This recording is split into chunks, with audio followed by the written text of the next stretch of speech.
বাড়িতে আমি আর আমার শ্বশুর একা থাকতাম। রোজ রাতে আমার শ্বশুর আমাকে একটা নতুন বেডশিট দিয়ে যেত আর বলতো, বৌমা, এটাতে ঘুমাও, আর সকাল হলে বেডশিটটা একটা ব্যাগে ভরে নিয়ে চলে যেত। আমার মনের অবস্থা তখন ভালো ছিল না। আমি বিধবা হয়েছিলাম, 1 মাসও হয়নি, কিন্তু একটা জিনিস খুব আশ্চর্যের ছিল, যখনই আমি ওই বেডশিটে শুতাম আমার খুব ঘুম চলে আসত। রোজ একই কাজ করতে করতে আমি ক্লান্ত হয়ে পড়েছিলাম। একদিন আমার শ্বশুর বেডশিট দিয়ে চলে গেল, কিন্তু আমি বেডশিটটা বিছানায় পাতলাম না, আর ঘুমানোর নাটক করলাম। আর তার 4 মিনিট পর আমার সাথে যা হলো তা জানলে আপনি ভয়ে কেঁপে উঠবেন। তো বন্ধুরা, ভিডিওটি শুরু করার আগে আপনি যদি আমার এই চ্যানেলটির নতুন দর্শক হয়ে থাকেন তাহলে চ্যানেলটি সাবস্ক্রাইব করবেন। আমার নাম রচনা। আমার পরিবারে আমি আর আমার কাকা ছাড়া আর কেউ বেঁচে নেই। কাকা আমার বিয়ে দিয়ে দিল, কিন্তু আমার কাকা কোনো খারাপ মানুষ ছিলেন না, মানে খুব ভালো মানুষ ছিলেন।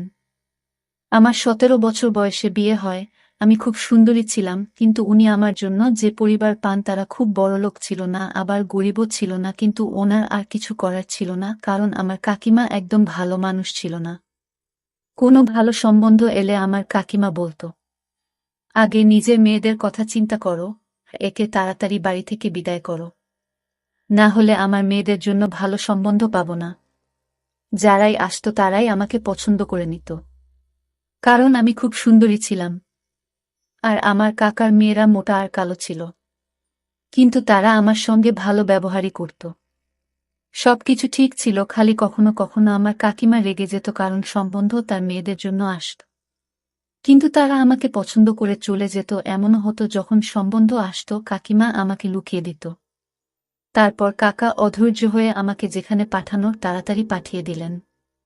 কোনো খোঁজ খবরও নিলেন না, বেশি কোনো প্রশ্ন করলেন না। যে বাড়িতে আমার বিয়ে হয়েছিল সেখানে কেউ ছিল না।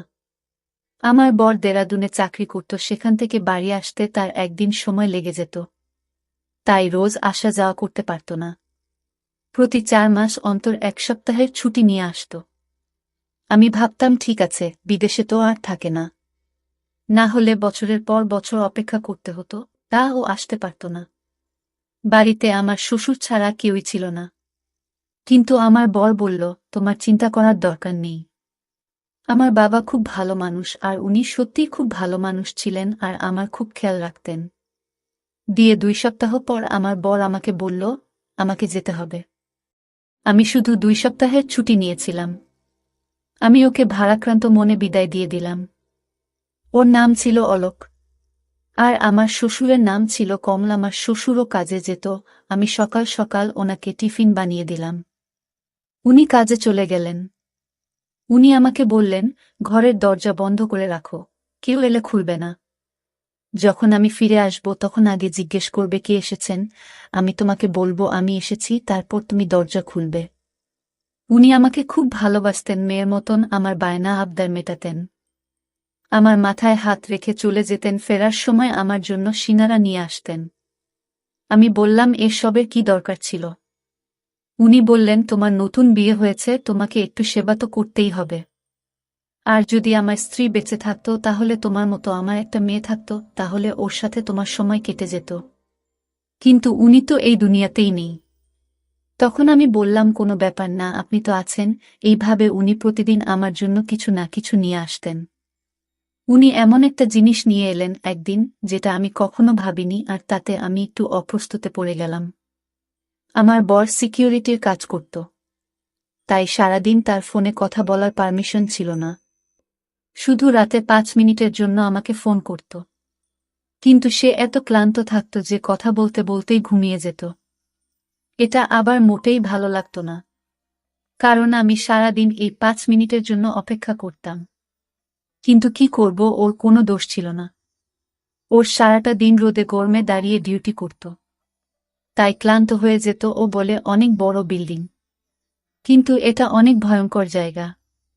এখানে এমন এমন জিনিস তৈরি হয় যেটাতে যে কোনো সময় আগুন লেগে যেতে পারে। তাই জন্যই তো এই চাকরিটা ভালো মাইনে পায়, নয়তো আজ তোমাকে আমার থেকে দূরে থাকতে হতো না। একদিন খুব খারাপ খবর এলো, আমার বর এই পৃথিবী ছেড়ে চলে গেছে। যে বিল্ডিংটার সামনে কাজ করত সেই বিল্ডিংটায় আগুন লেগে যায়। আর তাতে আমার বর মারা যায়, এটা আমার কাছে খুব বড় শক ছিল। আমি বিয়ের 2 মাস পরেই বিধবা হয়ে গেলাম। আমার কাকা আমাকে বলল ফিরে চল, কিন্তু কাকিমা চেঁচামেচি করল, বলল এ তো বিয়ের 2 মাস পরেই বিধবা হয়ে গেছে, এ একটা অপ্রিয়া, এর কালো ছায়া আমার মেয়েদের উপর পড়ে যাবে। এই যতদিন আমাদের বাড়িতে ছিল ততদিন কোনো কিছু ভালো হয়নি। যেদিন গেছে সেদিন আমাদের ঘরে একটু সুখ শান্তি এসেছে, আমি ওকে ঘরে ঢুকতে দেব না। বাধ্য হয়ে আমি সিদ্ধান্ত নিলাম আমি শ্বশুর বাড়িতেই থাকব।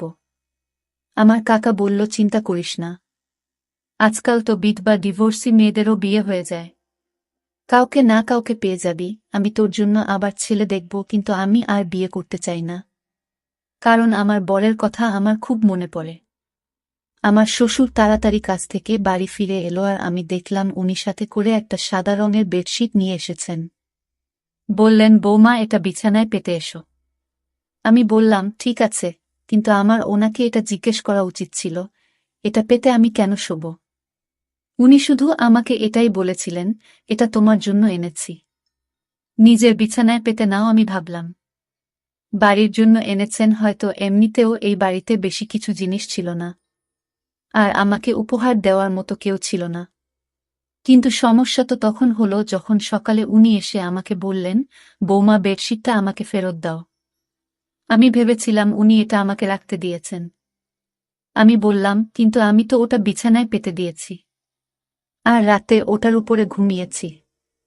উনি বললেন কোন ব্যাপার না, ভালোই করেছ, রাতে ওটার ওপর ঘুমিয়েছ, কিন্তু এখন আমাকে ওটা ফেরত দাও। আমি ওই বেডশিটটা বিছানা থেকে তুলে আমার শ্বশুরকে ফেরত দিলাম। উনি বেডশিটটা ব্যাগে ভরে নিয়ে চলে গেলেন, দেখে তো মনে হচ্ছিল ওটা নতুন আর খুব দামি মনে হচ্ছিল, তাই জন্য হয়তো ফেরত দিতে চলে গেলেন।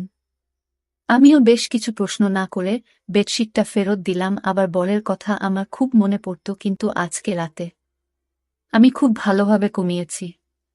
কিন্তু আগে বেশ কিছুদিন শুয়ে আমি রাতে বিছানায় শুধু কাঁদতাম, কেঁদে কেঁদে পাগলের মতো হয়ে যেতাম। আমার মনে হতো সব কিছু মিথ্যে। এখনই হয়তো আমার স্বামী ফিরে এসে বলবে ওই খবরটা মিথ্যে ছিল। আমি তো একদম ঠিক আছি, আমার তো কিছুই হয়নি, কিন্তু এগুলো শুধুই মন বোঝানো কথা। এরকম ভাবে কি কেউ ফিরে আসে? জীবন বড় খারাপ জিনিস, মানুষের সাথে ন্যায় বিচার করে না, উল্টে মানুষকে এমন পরিস্থিতির মধ্যে ফেলে দেয় যেটার জন্য সে প্রস্তুত ছিল না। আমি তো কখনো ভাবিনি যে আমি এত তাড়াতাড়ি বিধবা হয়ে যাব। আর আমার স্বামী, যার সাথে আমি মাত্র 2 সপ্তাহ কাটিয়েছি, সে এই পৃথিবী ছেড়ে চলে গেল। আমার মনে শুধু একটাই আশা, হয়তো আমি মা হতে চলেছি। আমার স্বামী মারা গেছে মাত্র 1 মাস হয়েছে।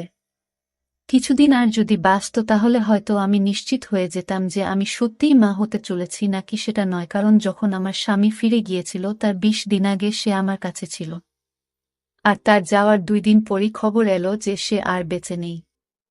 তাই জন্য আমার মনে একটা আশা ছিল। রাতে যখন শ্বশুর ফিরে এলো তখন আবার একটা বেডশিট নিয়ে এলো, বলল বিছানায় পেতে নিতে। আমি বললাম কি ব্যাপার, আপনি ফেরত দিতে কেন গেছিলেন? উনি বললেন যে দোকান থেকে আমি এই বেডশিটটা নিয়েছিলাম, ওই দোকান থেকে আমার বন্ধু ও বেডশিট নিয়েছিল, কিন্তু ও বোন বাবা ওটা দাম কমে গিয়েছে, আর আমারটা দাম বেশি নিয়েছে, তাই আমি ওটা নিয়ে ঝগড়া করতে গেছিলাম। দোকানদার আমাকে 2 টাকা ফেরত দিয়েছে, তুমি গিয়ে শুয়ে পড়ো। আমি বললাম ঠিক আছে। আমি আবার বেডশিটটা পেতে নিয়ে শুয়ে পড়লাম। এমন ঘুমান না, একেবারে সকালে গিয়ে ঘুম ভাঙল, কিন্তু সকালে আমার শরীরটা ভালো লাগছিল না। আমার মনে হচ্ছিল আমি মা হতে চলেছি। তখন আমার মাথাটাও ঘুরছিল, আর গা হাত পা ব্যথা করছিল। কিন্তু সকালে যখন জল খাবার বানাচ্ছিলেন, শ্বশুর আবার এসে বলল বেডশিটটা ফেরত দাও। আমি অবাক হয়ে গেলাম। আমি ওনাকে কিছু জিজ্ঞেস করতে গেলাম তো উনি বললেন আবার এখন টাইম নেই, তাড়াতাড়ি ওটা নিয়ে আসো। আমি তাড়াতাড়ি ওটা এনে ওনাকে দিয়ে দিলাম। উনি কোনো উত্তর না দিয়ে বাজারে চলে গেলেন আর বললেন আমার অনেক কাজ আছে বোমা, তুমি নিজের খেয়াল রেখো। আমি ভাবলাম এসব কি হচ্ছে, কখনো ফেরত দিতে চলে যান, কখনো নিয়ে চলে আসেন, জানি না উনি কি করছেন। বুড়ো মানুষ, এরা খুব সহজেই অন্য লোকের কথা বিশ্বাস করে। যখন বেডশিটটা নিয়েছে তখন চুপচাপ রেখে দিন। 1-2 টাকার জন্য এত ঝামেলা করার কি আছে? আজকাল তো 2 টাকায় একবার খাবারটাও হয় না। কিন্তু আমার শ্বশুরকে কে বোঝাবে? আমার শরীরটা পুরো দিন খারাপ হয়ে রইল। আমি মনে মনে খুশি হলাম যে আমি মা হতে চলেছি। আমি এই জন্য খুশি হয়েছিলাম যে আমার স্বামীর কিছু না কিছু চিহ্ন তো আমার কাছে থাকবে। আমি ভেবে নিয়েছিলাম যে যদি ছেলে হয় তাহলে আমি তার নাম আমার স্বামীর নামে রাখব। এই ভেবে অলোক আমার জীবনে আবার ফিরে আসবে। কেউ তো আমার নিজের হবে, না হলে তো আমার জীবনে নিজের বলে কেউ নেই।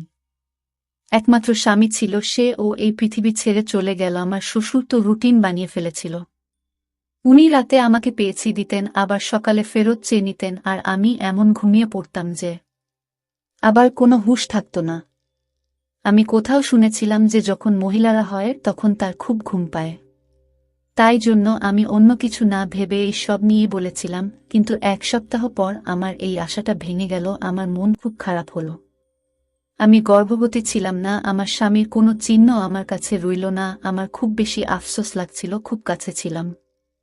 শ্বশুরকে এসব কিছুই বলিনি, কিন্তু উনি জিজ্ঞেস করলেন কাঁদছ কেন? আমি বললাম না, কিছু না। কিন্তু আবার আমি চিন্তা করতে লাগলাম, যদি আমি গর্ভবতী হব তাহলে আমার এত কেন ঘুম পায়, আমার শরীর এত ব্যথা হয় কেন? আমি তো ভাবছিলাম এসব কিছু গর্ভবতী হওয়ার জন্য হচ্ছে, তাহলে আমার শরীর এত খারাপই বা ছিল কেন?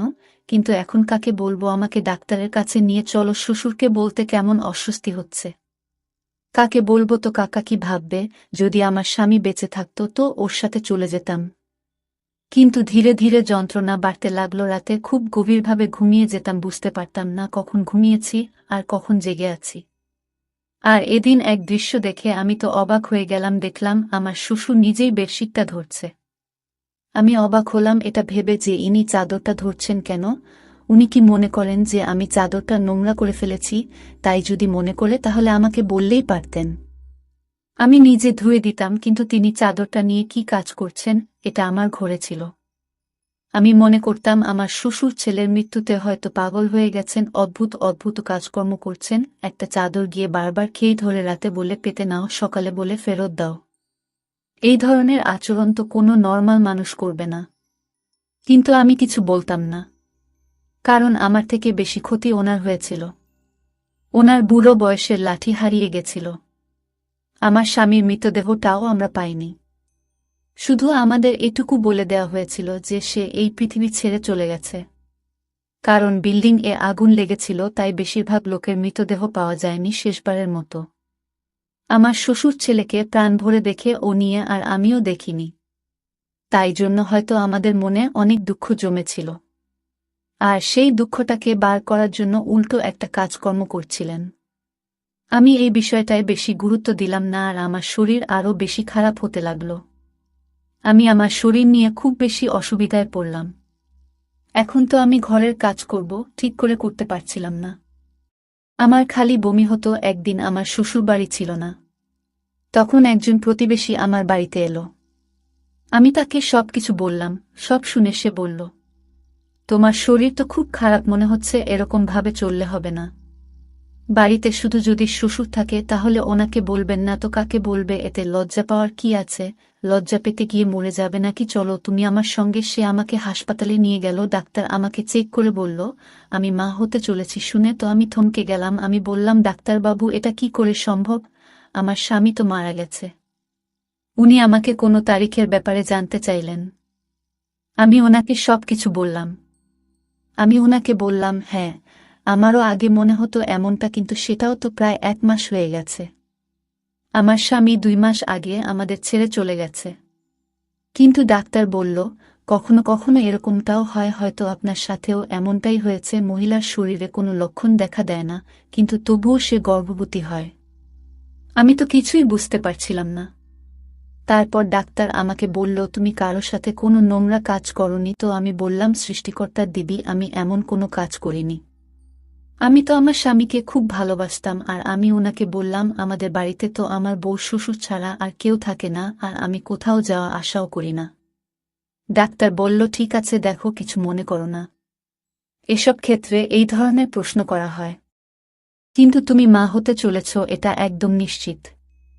এখন আমি এটা জানি না যে তুমি আমাকে মিথ্যা কথা বলছো নাকি তুমি তোমার তারিখটা বলতে ভুল করছো। আমি আবার হিসাব করতে শুরু করে দিলাম। কিন্তু আমার হিসাব মতো এই বাচ্চাটা আমার স্বামীর ছিল না। আমি ডাক্তারকে মিথ্যা বলে দিলাম, কারণ ডাক্তার হয়তো আমার বদনাম করে দেবে। আমার সঙ্গে আমার পাড়ার মহিলা ছিল, সে বলেছিল সে প্রায় এই ডাক্তারের কাছে আসে, এখন তো সে বাইরে বসেছিল। কিন্তু না জানি যদি কালকে আমার ব্যাপারে কিছু জিজ্ঞেস করে নেয় তাহলে কি হবে। আমি বললাম, আপনি ঠিক বলেছেন, আমি তারিখ গুনতে ভুল করেছি। ডাক্তার আমাকে কিছু ওষুধ লিখে দিলেন আর বললেন, আপনার শরীর একটু বেশি খারাপ অবস্থায় আছে, আপনার নিজের প্রতি অনেক যত্ন নিতে হবে। কিন্তু আমি এটা ভেবে পাচ্ছিলাম না যে বাচ্চাটা কার। যখন থেকে আমার স্বামী মারা গেছে তখন থেকে আমার সাথে এসব কি হচ্ছে। একটা অদ্ভুত ঘটনা আমার সাথে ঘটেছিল, যেটার সাথে আমার শ্বশুর জড়িত ছিল। এটা তো ছিল চাদরের ব্যাপারটা, আর একটা ছিল আমার অজ্ঞান হয়ে যাওয়ার মতো ঘুম পাওয়া। আমি তো খুব চিন্তিত থাকতাম, আমার মনে এতগুলো দুঃখ ভরেছিল, তবু আমি এত নিশ্চিন্তে কি করে ঘুমাতাম। মানুষের পরীক্ষা থাকলেও সে নিশ্চিন্তে ঘুমোতে পারে না। আমার তো জীবন সাথী এই জীবন থেকে চলে গেছিল, আর আমি এরকম নিশ্চিন্তে কি করে ঘুমাতে পারি। কিছু না কিছু গড়বড় নিশ্চয়ই আছে, এটার খোঁজ এবার আমাকেই করতে হবে। এবার আমি ভেবে নিয়েছিলাম যে আমাকে কি করতে হবে, যেটা আমি করছি না, আর সেটা আমার করা উচিত ছিল না। অর্থাৎ একদিনের জন্য আমার রুটিনটা বদলাতে হবে। আর আমার রুটিনটা বদলে ফেললাম, আমি রাতের খাবার খেলাম না। কি জানি, হয়তো আমার খাবারের সঙ্গে কিছু মিশিয়ে দেওয়া হচ্ছে। আমি এটা ভেবে পাচ্ছিলাম না এসব করবে। আমার শ্বশুর আমাকে আবার ওই একই বেডশিট এনে দিল। এখন তো বেডশিটটা অনেক পুরনো হয়ে গিয়েছিল, তাও আমার শ্বশুর ওটাকে এমনভাবে ব্যাগে ভরে আনত যেন নতুন। জানি না ওটাকে নিজের সাথে নিয়েই ঘুরে কেন। আমি বললাম, ঠিক আছে, আমি ওটা পেতে শুয়ে পড়ব। কিন্তু আজ আমি বেডশিটটা না পেতেই বিছানায় শুয়ে পড়লাম। কিন্তু আমি আশ্চর্য হলাম, আজ আমার ঘুম আসছিল না। আমি বুঝতে পারছিলাম না তাহলে কি আমার ঘুমের সাথে এই বেডশিটের কোনো সম্পর্ক ছিল। এসব কি হচ্ছিল আমার সাথে। আমার তো মোটে ঘুম আসছিল না। দেখতে দেখতে রাত একটা বেজে গেল, বাইরে কোনো আওয়াজ নেই। কিছুক্ষণ পর একটা আওয়াজ এলো। আমি ভাবলাম হয়তো শ্বশুর জল খেতে বা বাথরুমে যাওয়ার জন্য উঠেছেন। কিন্তু কেউ যেন আমার ঘরের দিকেই আসছিল, আর ঘরের ভিতর ঢুকে পড়ল। ঘরের লাইট বন্ধ ছিল। আমি জোরে জোরে নিঃশ্বাস নিয়ে ঘুমানোর অ্যাক্টিং করছিলাম, কারণ আমি দেখতে চাই এটাকে। এমনিতে আমার খুব ভয় করছিল। আমার ঘরে তার কি কাজ ছিল। কিন্তু কিছুক্ষণ পর যখন সেই ব্যক্তি আমার পাশে এসে শুয়ে পড়ল আর আমাকে জড়িয়ে ধরল, তখন আমি চিৎকার চেঁচামেচি করতে শুরু করে দিলাম। তারপর লাইট জ্বেলে দেখতেই আমি চমকে গেলাম, কারণ সেই ব্যক্তি অন্য কেউ নয়, বরং আমার শ্বশুর ছিল। ওই চাদরটার দিকে দেখলেন আর রেগে গিয়ে আমাকে বলেন, আজকে চাদরটা পাতনি কেন। আমি আরও চমকে গেলাম, কিভাবে কথা বলছে আমার শ্বশুর আমার সাথে। আমি চিৎকার করছিলাম। উনি বললেন, নোংরা মহিলা একটা, চেঁচাচ্ছিস কেন। আমি পুরোপুরি ঘাবড়ে গেছিলাম। আমি বললাম, আপনি এসব কি করছেন। আমার শ্বশুর ঘাবড়ে গেল। আমি আরও জোরে জোরে চিৎকার করা শুরু করে দিলাম। পাড়ার লোকজন সবাই এসে আমাদের দরজা খটক করতে শুরু করে দিল। সব কি হচ্ছে। সেই মহিলারা আর তার স্বামী বাড়ির ভেতরে ঢুকে পড়ল, যার সাথে আমার একটু বন্ধুত্ব হয়েছিল। আমি ওদের চিৎকার করে শুধু এটুকু বললাম, পুলিশকে ডাকো, ইনি আমার ইজ্জতের উপর হামলা করেছেন। ওরা তো হকচকিয়ে গেল। সারা পাড়ার লোক জড়ো হয়ে গিয়েছিল। পাড়ার লোকেরা সবসময় বিরক্ত থাকত। তারা চোর বা এই ধরনের অপরাধী পেলে তাকে মেরে মেরে তার উপর সব রাগ উগরে দিত। আমার শ্বশুরকেও ওরা ঘিরে ফেলেছিল। তারা বলেছিল, এই পাড়ায় সবাই ভদ্রলোক থাকে, আপনি আপনার বৌমার সাথে এসব কি করছেন। তাছাড়া আমি ওই মহিলাকে আগেই বলেছিলাম আমি মা হতে চলেছি, আর আমি জানি না এই বাচ্চাটাকে। আর আমার শ্বশুর এবার মুখ খুললেন। উনি বললেন, উনি চাদরে ঘুমের ওষুধ মিশিয়ে নিয়ে আসতেন। যখন ওষুধটা আমার নিঃশ্বাসে যেত তখন আমি অজ্ঞান হয়ে যেতাম। আর উনি রোজ আমার ইজ্জতের উপর হামলা করতেন। যবে থেকে আমার স্বামী মারা গেছে তবে থেকে উনি আমার সাথে এটা করছেন। আর এই বাচ্চাটা, উনার সবাই নিজের কানে হাত দিয়ে ছিছি করতে লাগলো। কেউ কেউ বলল, এই ব্যক্তিকে পাড়া থেকে বের করে দাও। কিন্তু আমি আওয়াজ উঠালাম। আমার কাকাকে ও ডাকলাম। আমি বললাম, আমি আত্মহত্যা করব। যদি এই ব্যক্তির শাস্তি না পায় যে কিনা আমার উপর হামলা করেছে, আমি তো এটা নিজে বাবা মনে করতাম। আমার কাকা বলল, এবার তোমার কাকিমা যাই বলুক, পুরো দুনিয়া তোমার বিপরীতে চলে গেলেও আমি তোমাকে আর কিছুতেই এখানে থাকতে দেব না। আমার শ্বশুরকে পুলিশ নিয়ে গেল, আমি আমার কাকার বাড়ি চলে গেলাম। কিন্তু আমি সবসময় টেনশনে থাকতাম, এটা আমার কি হয়ে গেল? আমি তো জীবনে কোনো অসৎ কাজ করিনি, কিন্তু আমার ভাগ্য কেন এরকম হলো? এখন আমার পেটের বাচ্চাটা আমার কাছে নিজের উপর অভিশাপ বলে মনে হচ্ছিল। এখন আমি এই বাচ্চার কি পরিচয় দেব? এই বাচ্চার পরিচয় দেওয়ার মতো কিছুই আমার কাছে রইল না। কিন্তু আমার বিবেক সব সময় আমাকে